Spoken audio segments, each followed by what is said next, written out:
Man, let's go ahead and tap into this here first topic. And that is the Steelers rookie minicamp. So you already know the drill, man. Hit the like button on the front end. Don't forget to subscribe either if you're new to the channel. Because like I said, man, with the Steelers rookie minicamp that did take place over the weekend, we had some interesting reports, man, coming out of it, man. Some good information, man. Was it 45 total players that participated in it? 15 of those guys being actual rookies that we had either drafted or signed undrafted guys, right? We already know the list. We talked about the, let's see, was it the 7 draft picks total, right? Derek Harmon, Caleb Johnson, Jack Sawyer, Y.A. Black, Will Howard, Carson Bruner, and Dante Kent, along with our undrafted free agents as well. Sebastian Castro, J.J. Galbraith, Ben Sauls, Rock Taylor, DJ Thomas Jones, Aiden Williams, Keyshawn Johnson also.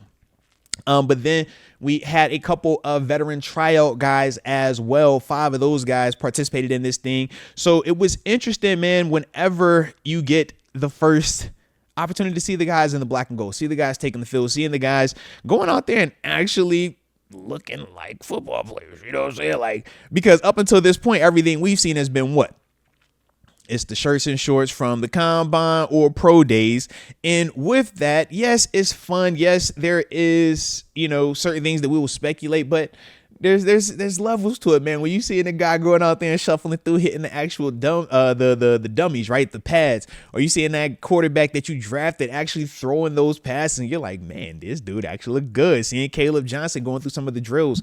These are the exciting things that, we look forward to when you're talking about the offseason, just how it progresses.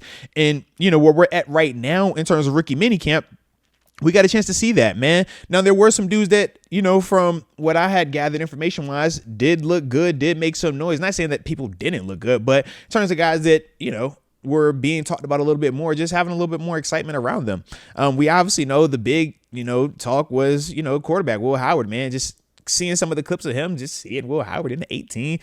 Arthur Smith, like we're seeing him work through the drills. Like, all right, okay. And look, you at least look the part. All right. You didn't look out of place in that black and gold. I was a fan of that element, man. Because like I said, man, it's just our first time seeing these dudes. Caleb Johnson, I thought looked like NFL, man. You see him walk around with the super cut off shorts. I'm like, yo, bruh, you look the part, man. I don't know if it's going all the way translate, but it for sure looks the part.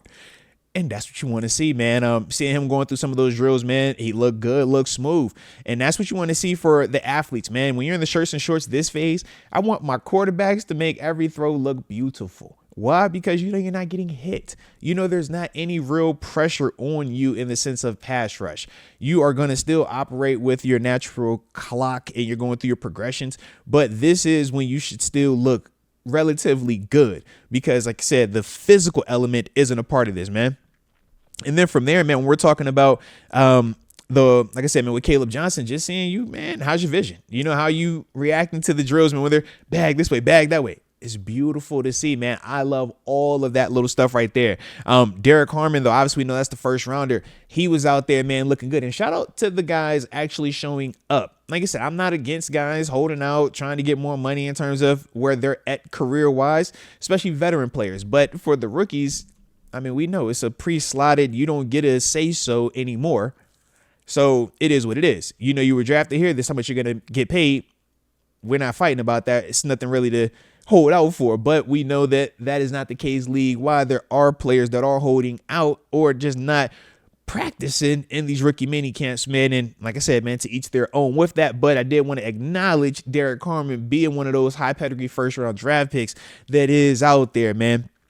Like I said, I was impressed with that, man. And obviously, man, just seeing him doing the simple stuff, man. Good pad level, good shuffling, hand placement. You're supposed to look good, right? But more importantly, just be healthy. That's all I need from you right now, Derek.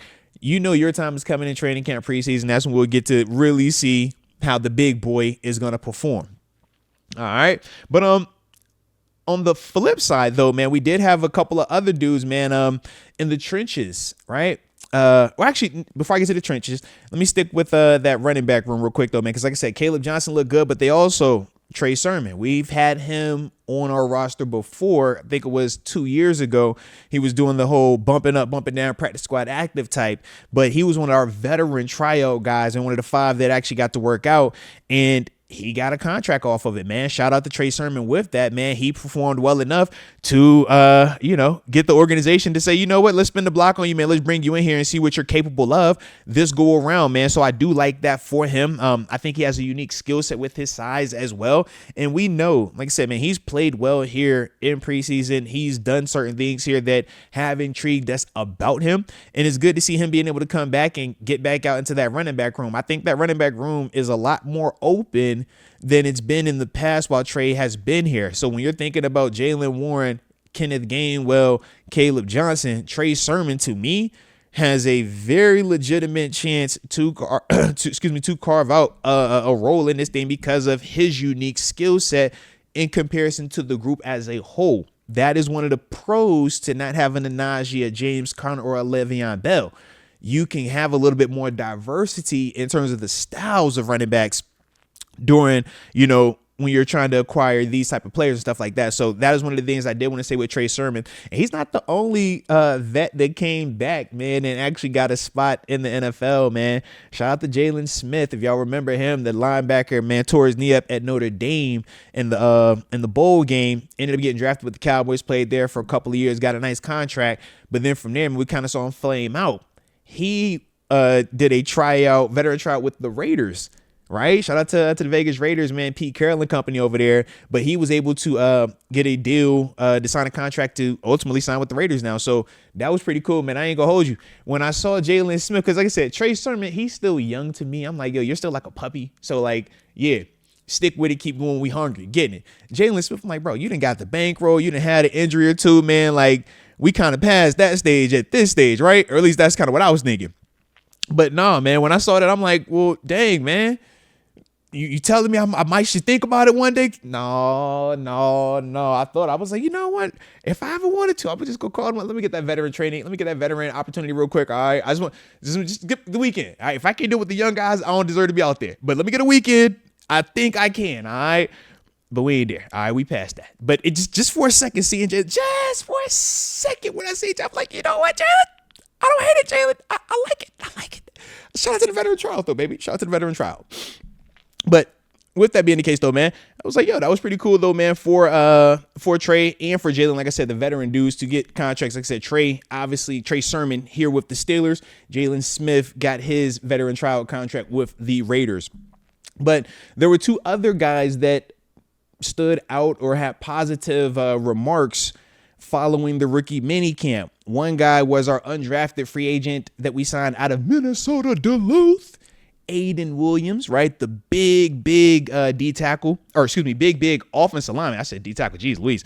Plays offensive guard, but he played tackle at Minnesota Duluth. And we talked about how he has some positional flexibility, man. He's more than likely going to transition to guard. But in terms of what we saw from him, man, at the I want to say at the East-West Shrine game, on that one, along with some of the clips that I was able to uncover about Aiden, look like he moves well. So, in a setting like this where it is still shirt and shorts, you still want to see guys that are able to move around, still see guys that are able to mirror the D linemen, their pass rush, and different things they're trying to do. Now, there's an unspoken rule that when it's shirts and shorts, you still practicing fast, man. You're about 80% full go. The difference is, man, when it's time to have that final contact, man, hey, we're not crashing. No car crashes. His hand placement, his footwork is fast feet, right?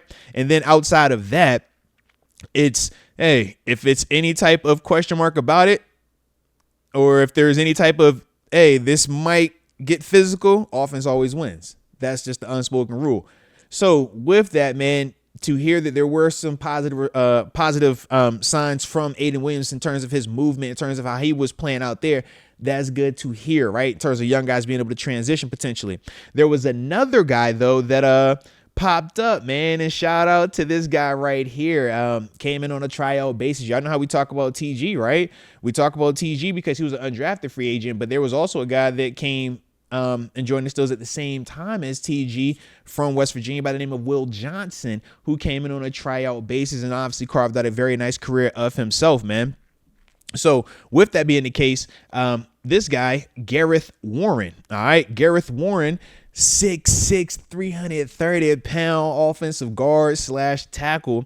He was this year's version of that. The tryout guy that came in from Lindenwood University over in St. Louis and played well enough, showed well enough in this rookie minicamp to secure himself a contract to now, be here for the full offseason, man, be a part of the 90-man roster. That's a awesome job by Gareth, taking a small opportunity, man, taking something that literally is a tryout, right? No guarantee anything. These are the guys that when you're talking about the locker room, they don't even have actual seats at lockers.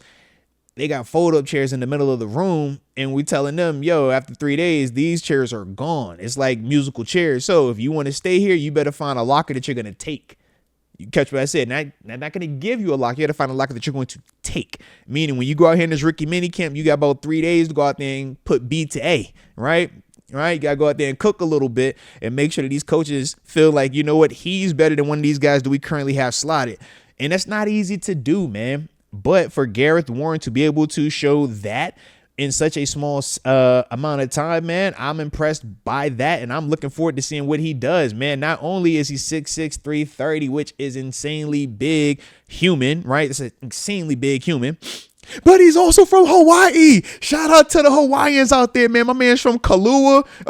Kailua, Kona, Hawaii, man. I love it, love it. Y'all know how we feel about them her big brothers, man. Hey, man. So, all right, you know that, baby. And obviously, y'all know we got plenty of the Hawaiian people that support the channel, man. A lot of Steelers fans on the island over there, man. And yeah, he actually said that he was a big Steelers fan growing up. Talked about how, that was his team, man. He watched them all the time, loved them. And now to get a chance to, come out here and try out for them and then secure a contract to get him on the 90-man roster. I mean, you're talking about a kid living out his dream. I love that, man. Love that right there. But yeah, man, shout out to the man, though, man. Gareth Warren, man. Like I said, played in the East-West Shrine game as well, man. So, like I said, not some guy that we're just, oh man, yeah, just get some dude and just give him a chance. No. Like the dude can play. You know what I mean? Played it, and Lindenwood is an FCS school also, right? So they play, that's the level that I played at, man. When I was coming out, obviously we know they're talented players down there, man. So it's good to see that, man. But like I said, as a whole, man, I'm excited for him, man. Bring him into the black and gold building and let's see what he does, because we do know offensive line depth wise right now, it's a little shaky, right? We talk about how when you move on from the Dan Moores, when the Chooks, Okorafor, the James Daniels, when those guys leave, right? How now the guys that were depth, right? The Mason McCormicks, they become starters, but now we have to replace said depth. When we allow a Dan Moore to leave and now we say, okay, Broderick, you're going to go to left tackle. Troy Fautanu, now you're going to right tackle. We lose the ability to say we got two right tackles. Those two dudes can just, all right, who's going to play, or we got a great swing tackle. So now when we're looking at the Aiden Williams of the world, when we're looking at a Gareth Warren of the world, we're saying, yo, you're going to have potentially an opportunity to make some noise out here, because in the draft, we were heavy on the what? On the defense side of the ball, right? In terms of the trenches with Derek Carman, Jack Sawyer, and Y.A. Black, right? Other than that, offensively, we just went Will Howard and Caleb Johnson. So when you're looking at depth, when you're looking at potential players that are going to be able to help us in the trenches, guys like Aiden Williams, man, get familiar with them. Guys like I said, like Gareth Worth. Make sure I said that right? I butchered it. Definitely butchered it real quick. Gareth Warren, right? Dudes like those two dudes, man, get familiar with them, because they're going to have legitimate opportunities. Now, obviously, we know it's not just them competing with themselves or whoever else we bring in here.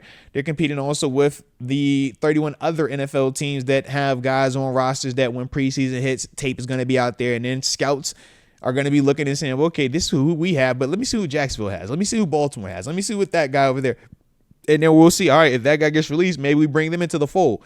That's what's going on right now. But like I said, for Gareth Warren, for Aiden Williams, man, it was good to hear that they showed well and that they're going to get these opportunities, man, at least to have a full offseason with the black and gold. And we will see how that plays out with those gentlemen right there, man. But like I said, man, hopefully y'all are enjoying how we doing this. Just started off the day, man. Like I said, talking about the rookie mini camp for the black and gold. And if you are enjoying it, man, hit the like button one time for the culture and subscribe if you are new to the channel.